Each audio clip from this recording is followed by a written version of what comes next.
It was around 4 in the morning when we were woken from a dead sleep by the fire alarms going off throughout our entire 4-story apartment building. Seeing as this place is occupied mostly by seniors, we figured someone had left a pot on the stove again. I grumbled and blindly grabbed for a blanket. Last time we had a false alarm, I was left shivering and barefoot on the sidewalk waiting for the fire department, and I wasn't about to let that happen again. My roommate and I put on our shoes. I grabbed my phone and keys, and we poked our heads out into the hallway. Nothing seemed off. The hall was empty, and no one else had come out of their apartments yet. Reluctantly, my roommate and I walked down the hall toward the lobby. We figured our neighbors would soon follow suit. It was only when we went through the lobby and out the front door that we realized something was wrong. A handful of people who had already come out of the building were running and shouting about how the building was actually on fire this time. We followed them around to the side of the building as more and more people fled in their pajamas, and to our horror, we saw an apartment on the top floor belching out flames.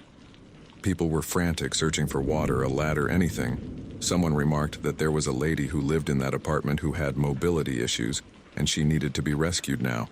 And where the hell was the fire department? My roommate was quite disturbed by the whole scene, so we decided to go back to the front of the building, away from the fire. On our way, we saw a guy jump off his balcony to the ground. He rolled when he landed, but I think it still really hurt, judging from how he sat on the grass and groaned for a while. He was lucky to only be on the second floor. There was chaos, yelling, screaming, and an odd mix of panic and disinterest, especially among the senior citizens who didn't want to leave the building because using the stairs was so difficult. The fire department arrived much quicker than they ever had before, seeing as this was a real emergency, and it wasn't long before elderly ladies in nightgowns were being rescued via ladders and wheeled off to the hospital next door.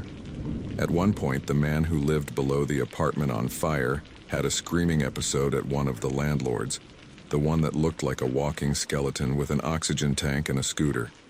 By the time the fire department got everything under control, it was around 6 or 7 a.m. The sun was up and people were beginning their morning commute. The fire department had blocked off our whole street, which must have been a pain, and the entire population of my building sat on the curb in pajamas and blankets. Little kids, old people, broke college kids, the works. The community pulled together that morning. The public bus service gave us a couple of buses to sit and warm up in instead of standing around on the chilly sidewalk. Paramedics handed out blankets and assessed injuries. The people in the surrounding houses were kind enough to bring us water and snacks. One lady brought a serving tray with mugs of tea from her kitchen and offered it to anyone she could find. My mom came down to rescue my roommate and me, even though she lived an hour outside of town and hadn't even showered yet. She brought us breakfast and a change of clothes, as we didn't know when we'd be allowed back into the building. The most disturbing details of what had just taken place that morning came to us as we were waiting on the bus. Everyone was talking about the fire, of course, but one man had a particularly horrifying detail to add.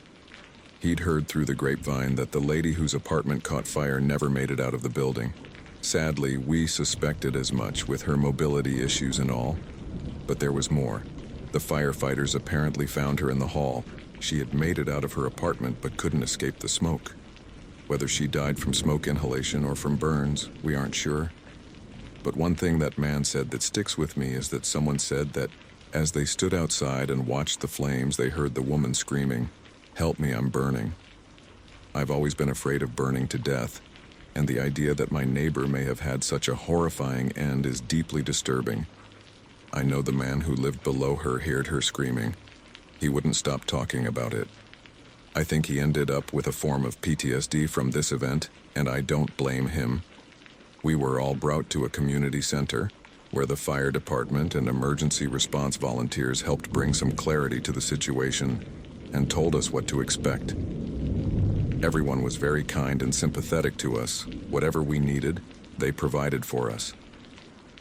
I think all of that is pretty standard procedure, but still, I was extremely thankful for the kindness of the volunteers, firefighters, paramedics, and Good Samaritans. It was pretty surreal to be in a situation like that. We had almost nothing on us. My roommate hadn't thought to grab her phone, so she had to borrow mine to let her family know she was okay. We had no money, no ID, none of the essentials, and we had no idea how long we would be homeless. I hadn't been so happy to have my mom with me in a long time. I felt like a scared little girl, even if I didn't show it. We were lucky. The fire happened on the opposite end of the building from us. Our unit was totally unaffected, and we were one of the few allowed back into our apartment that same day. The building stunk of smoke for weeks. Even though the fire took place on the 4th floor in a single apartment, the damage was extensive. Even on the ground floor, the walls were blackened with ash. When they attempted to start fixing up the building, they found asbestos in the walls.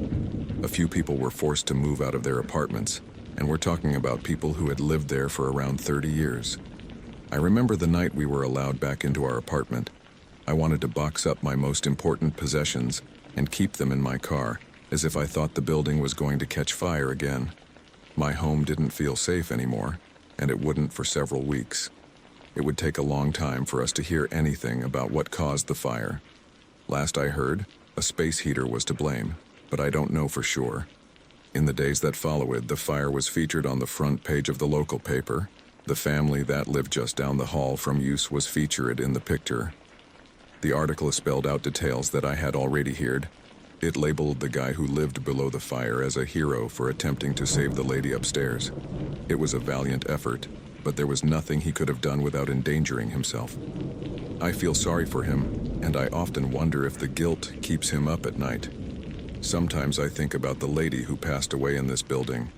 I listen to a lot of ghost stories, so I wonder if her spirit haunts this place. Her sudden and horrifying death would be the sort of thing to make a ghostlinger on Earth, wouldn't it? So many things left unfinished. Regardless, I hope she's at peace, and I hope that my neighbors have been able to find some semblance of peace as well. 4 months later, we've regained a sense of normalcy. Things are back to how they were before if you ignore the orange tarps around the side of the exterior, the restoration vans that come and go every day, and the security guards stationed in the lobby.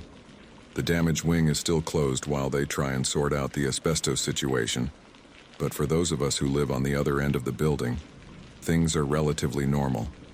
I hope they stay that way.